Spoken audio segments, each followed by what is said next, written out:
Hey guys, this is me, Arthur, and you are watching How to Draw Creepy Creatures. Now, last episode we did the Huldra, and so I kind of wanted to do another really interesting and obscure creature called Melusine. Now, Melusine comes from French folklore, dating back to the French medieval period. It basically looks like a mermaid with two tails. Now, kind of imagine the Starbucks mermaid. That's one of the inspirations for the logo, except it's a lot darker. Now, Melusine was supposedly the daughter of a nixie, which would be like a water fairy or mermaid in their culture, and a sea serpent. And she married a human king without telling her about her supernatural parentage. And much like a werewolf, every Saturday she had to revert to her true form. But if any human saw her in her true form, she would stay that way forever.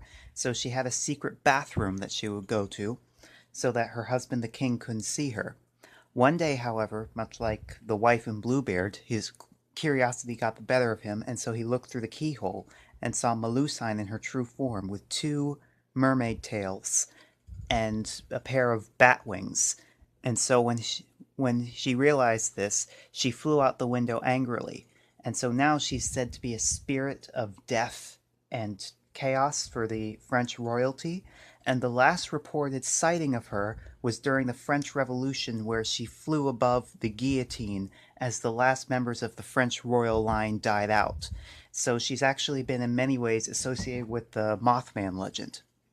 Okay, let's get into it. Now, we're going to start with the basic human figure. Alright. The head. Right, can you see? Yeah, you can see that. Okay.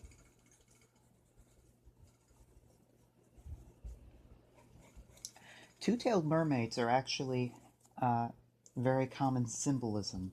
They're used on maps. They're an alchemy symbol representing water. So the one-tail one is more familiar in Western culture, but okay. Now, for the tails, I thought that we'd do something unique. I'm actually going to draw her with legs. But what I'm going to do is that I'm going to draw the legs as almost deformed, like they're slowly turning into fins, or forming a single fin, like this.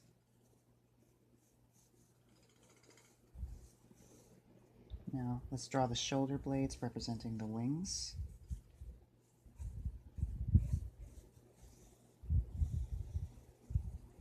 Just draw very rudimentary wings here. I think it'd be cool if, like, a fish that has multiple fins would give her multiple wings, almost like a creepy butterfly. Okay, so you see this? This is what we got so far. Now, I'm going to make the legs a little bit tapered, so instead of the normal cylinder that we do like this, I'm going to do something more like this. Yeah, this doesn't look very menacing right now, but once you see what Melusine looks like once you get into it, she's a lot creepier.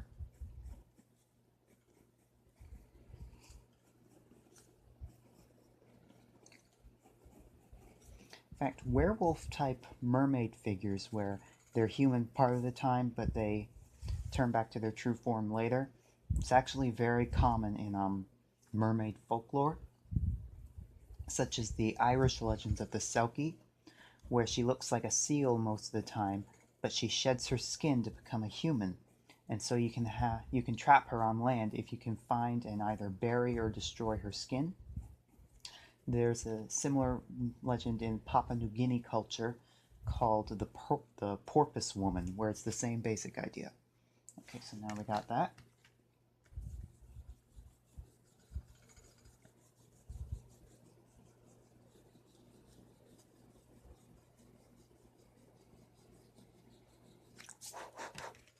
Now for the fins, I looked up some pictures of flying fish. I thought that that would be a good template. So that is what I'm actually going to copy. You can use whatever fins you like, but I kind of thought that a flying fish would be appropriate for this.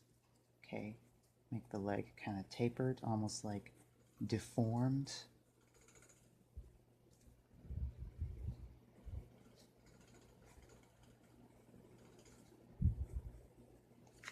Okay.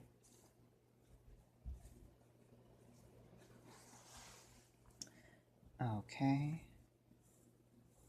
Now, what's interesting about the way that fins are with bat wings, it's kind of just like single digits, but with fish fins, they break off at a certain point and form these kind of like these T junctions or triangles.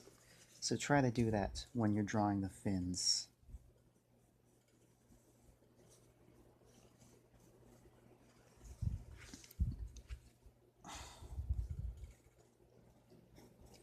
I mean, as far as death omens are concerned, you wouldn't think that a flying mermaid would be all that creepy, but seriously, let's just say that you're being taken off to the guillotine and you suddenly see this hovering above you. That would be pretty terrifying, which is why I thought that this would be a unique addition to this series.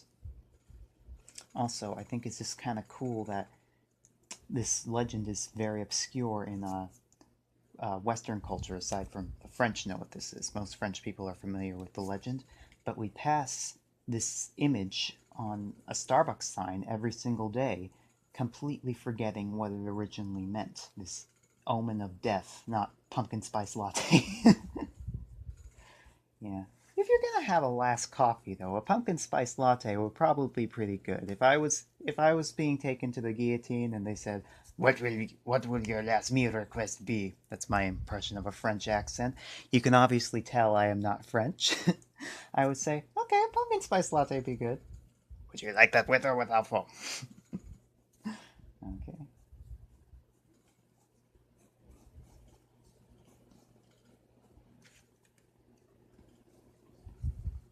Okay. Now, I'm actually going to make her a little bit thin because I feel like a death omen should be kind of like creepy, emaciated.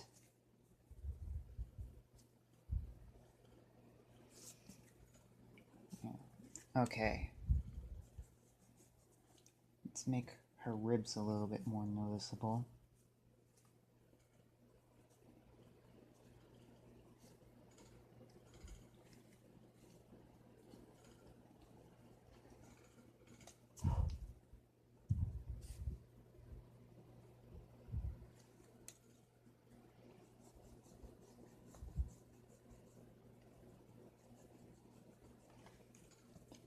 Okay, now we're going to do her hands. I feel like they should be thin, skeletal, and webbed, like a water creature.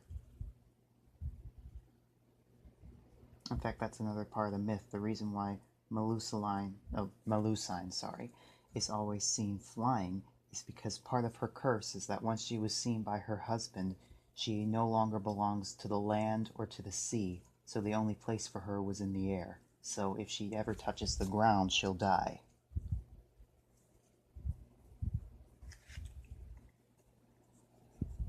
I bet she must get tired flying all the time. Maybe she lands in trees or something like that when she's not busy foretelling death. Yeah, mermaids are actually very commonly associated with omens of death because it was believed that they had the gift of prophecy. Let me just give you a quick view just so that you see what we got so far. It's believed that mermaids had the gift of prophecy, so sighting one was thought to be bad because she was basically saying, dude, your number's up. Yeah. In fact, in more Germanic folklore, nixies, which would be kind of like a freshwater mermaid, only they have legs, were thought to dance on the surface of the water when somebody was about to die. So you kind of see that this mermaids being associated with uh, death and disaster is a very common theme in multiple cultures.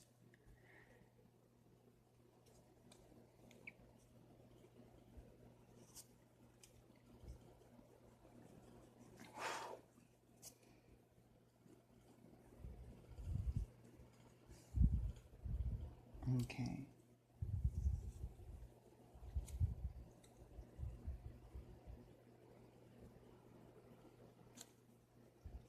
This hand doesn't look quite even, so I'm going to work on this a little bit.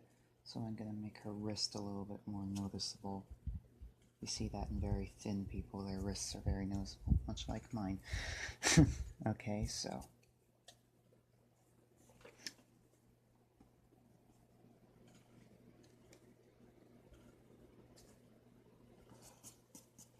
also, because I'm trying to keep this show a little bit family friendly, I'm not going to do too much detail on the groin, but I actually think that that's appropriate in some ways because it looks extra creepy that she doesn't really seem to have a gender. She can only barely be registered as female.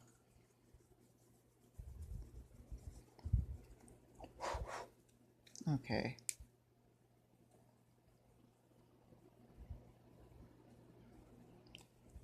Kind of thicken up the areas around those veins, or I don't actually know what you would call these. I know that you call this pattern in a fish fin laceting, but I don't really know what these little tendony things are called. See, just because I can draw it doesn't mean I know everything.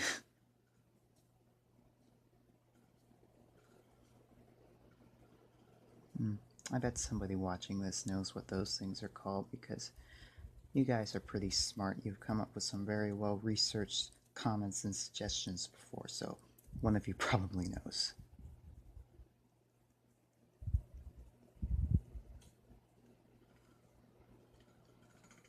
Okay.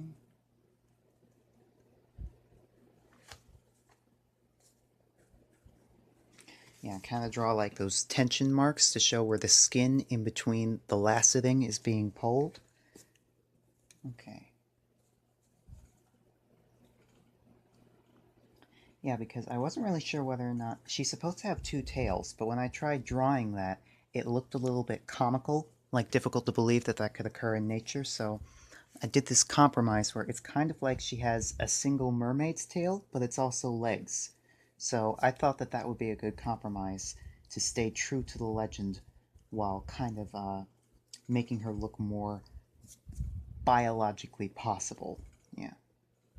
Some versions have a snake tail, though, kind of like a naga or a lamia.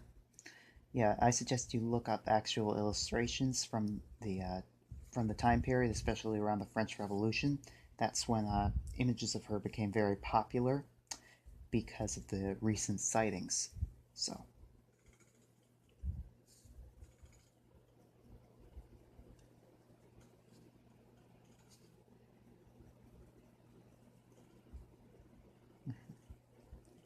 okay.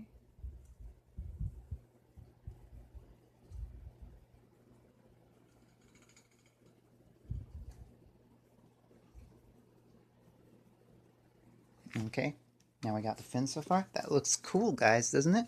Okay, now I'm actually going to start working on the face a little bit. I considered some different directions to do with this. I thought that we could have her face covered over by her hair, like the Jorogumo. But I'm actually thinking, let's do a face. Sometimes she's portrayed as like wailing or screaming, kind of like a banshee, which is very common for death omen type figures. So that's what we're gonna do.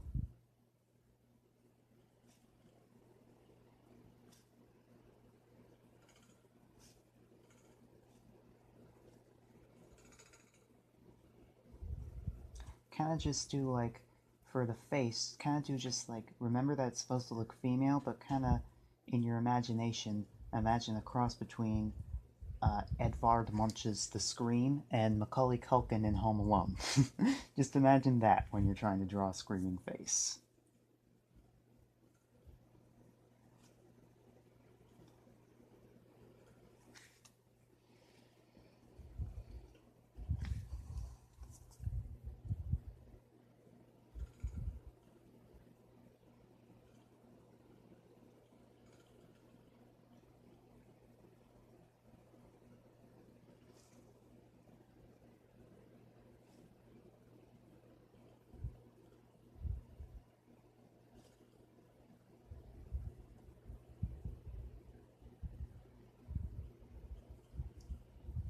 Now there's a couple different directions that we could go with the eyes. We could do blank eyes, that looks very creepy. We could do cat eyes. what I'm going to do is I'm going to give her normal pupils.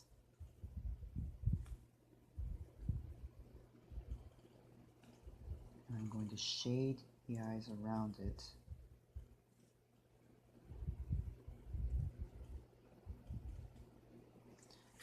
And I'm not going to give her eyebrows. That looks very effective. Oh, good God! I'm gonna get nightmares from my own work. Okay.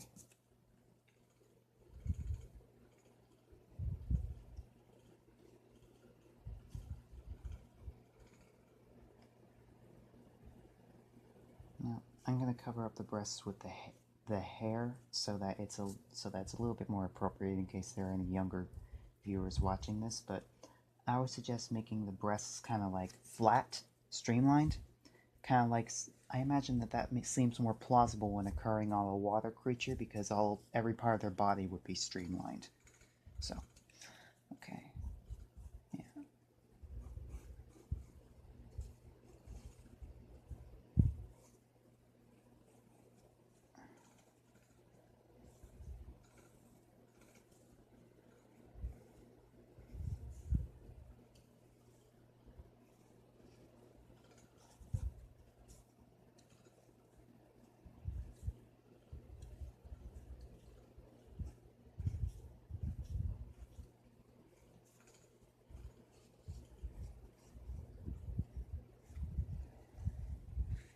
Okay.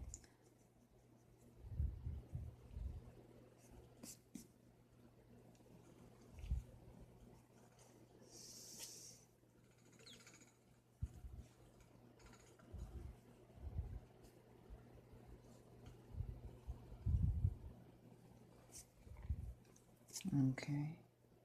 Kind of flesh out those tendons things.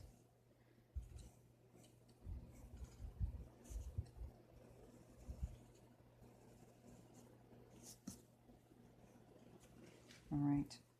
Draw those tension lines.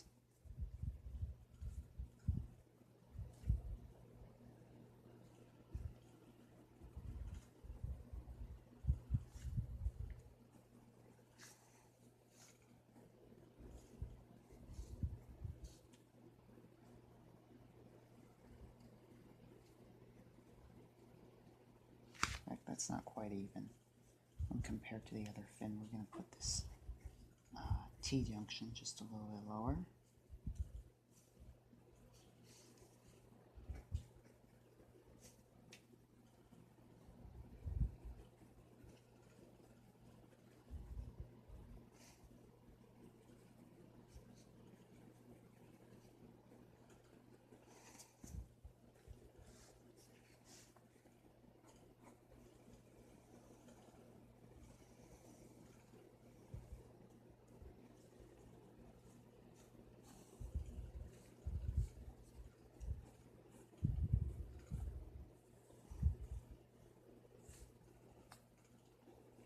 Okay.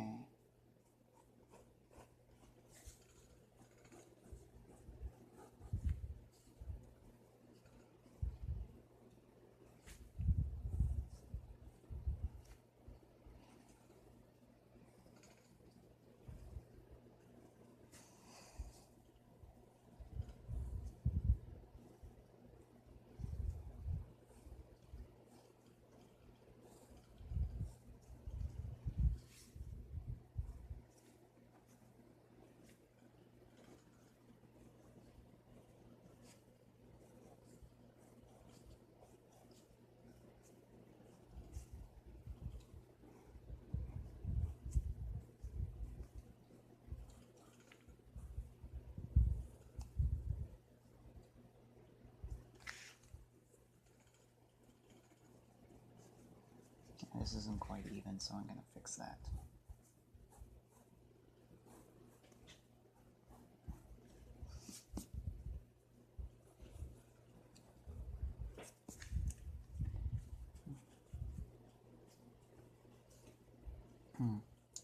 For any fans of The Little Mermaid who are thoroughly disturbed by this episode, I apologize in advance. Okay.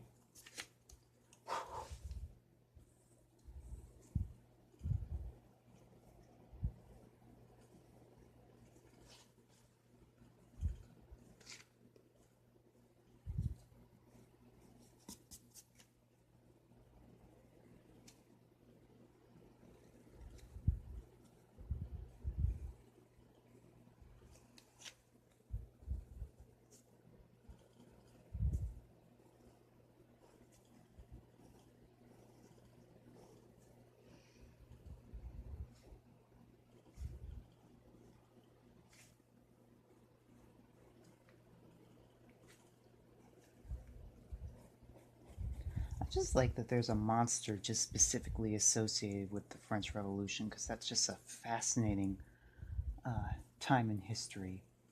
Social upheaval, change. I just feel like it's appropriate that there's this, much like Spring Heeled Jack represents the Industrial Revolution, I find that it's very appropriate that there's kind of like a monster mascot that specifically represents that time in history, even though Melusine came about much earlier in France's history. She's most well known for being associated with that event.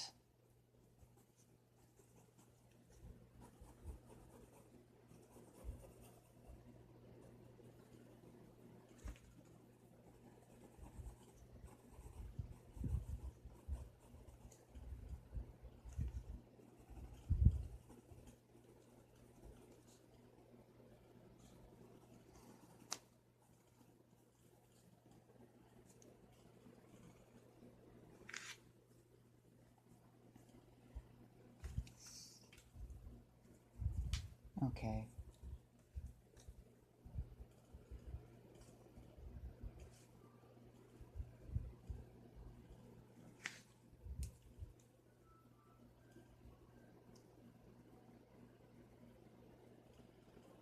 Alright, let's draw like a very thin outline of her lips.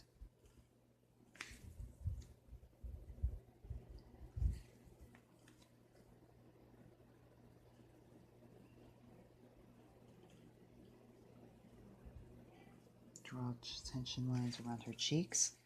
Now, let's do her hair. Of course, trailing over the chest area because I want something to cover her up there.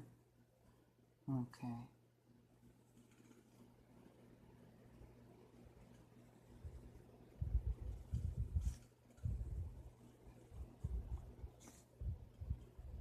I'm going to do the hair kind of looking wet, like she just came out of the water.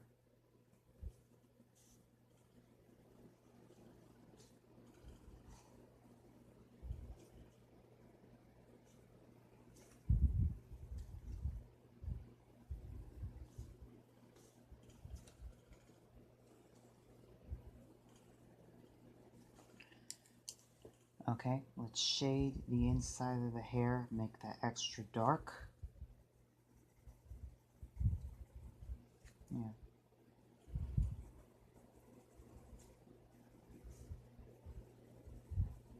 Okay.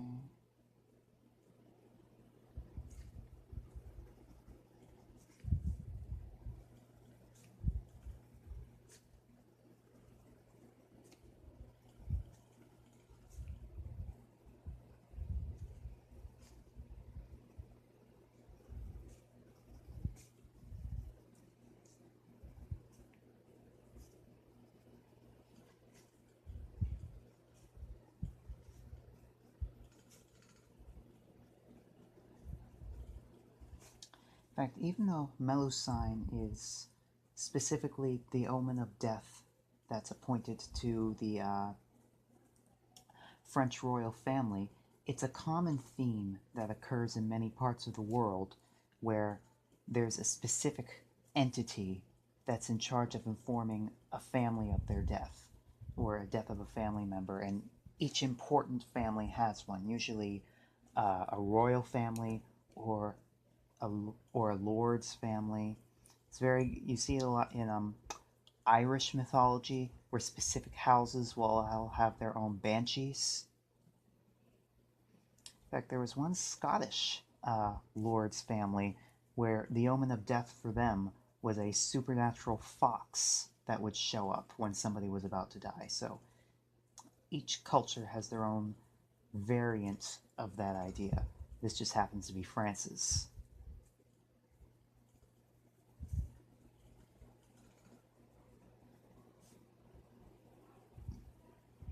Okay. Add some shading around here.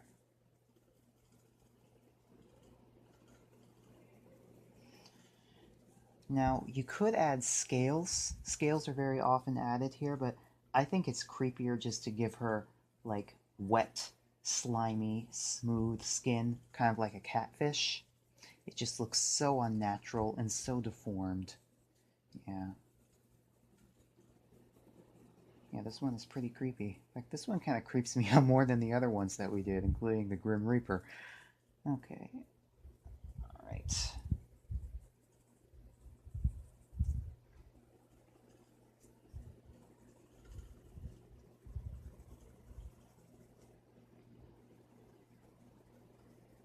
Okay, so now we lost some detail. Let's fill that in a little bit with the sharp side of our mechanical pencil. Yeah, if you notice, I kind of made the elbows very pointy. I kind of wanted it to look almost like an extra fin, like a shark fin, kind of. Okay.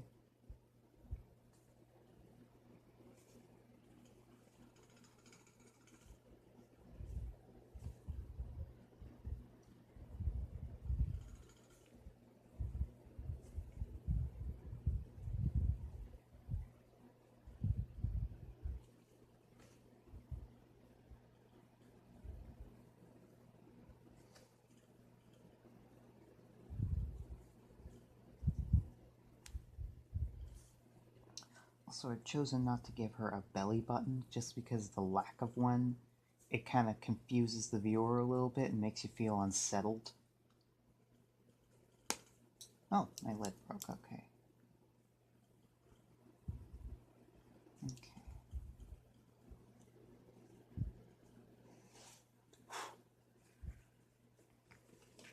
Okay. Let's erase some of this excess crap.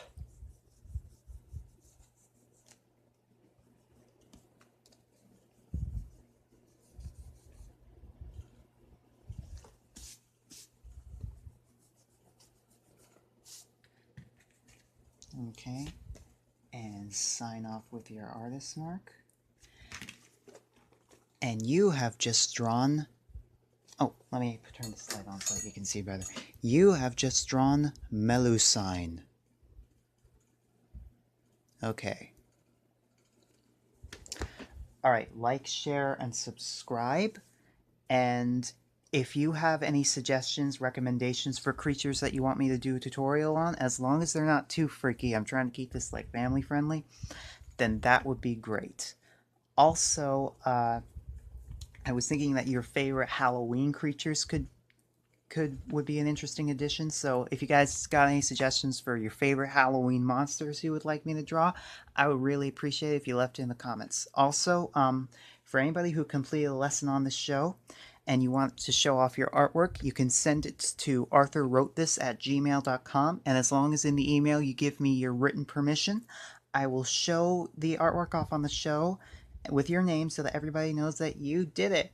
Alright, thanks so much for watching, you guys, and goodbye.